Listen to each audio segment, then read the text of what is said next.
আসসালামু আলাইকুম। ছোট্ট একটা গল্প বলি।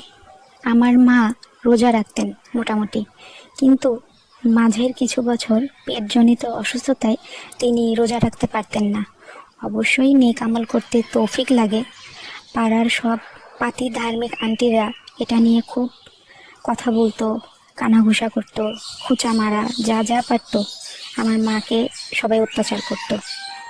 আমরা পরিবারের বাকি সদস্যরা তার জন্য দোয়া করতাম, মাঝে মাঝে উৎসাহ দিতাম যে রোজা শুরু করো, যে কয়টা পারবে রাখবে, না পারলে জোর নেই, কিন্তু শুরু করো। আবার বলতাম, রোজাদার ব্যক্তিদের তুমি রান্না করে খাওয়াচ্ছ, এতেও তুমি রোজাদারের মতোই সওয়াব পাবে। এভাবে তাকে আশ্বস্ত করতাম এবং দোয়া করতাম যেন সে রোজা রাখার তৌফিক পায়। এরকম কিছু বছর কষ্ট করার পর এক পর্যায়ে আল্লাহ সে দোয়া কবুল করলেন। কিভাবে বুঝলাম?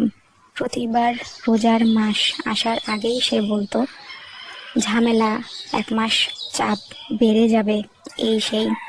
প্রথমবার সে বলল, রোজার মাস কবে আসবে, এবার আমি রোজা রাখবো।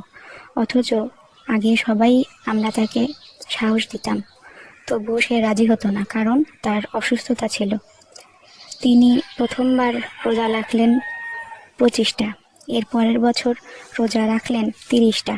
আলহামদুলিল্লাহ, এখন সে বিগত বছরগুলোর চেয়ে পুরা রমজান মাস রোজা রাখতে পারে।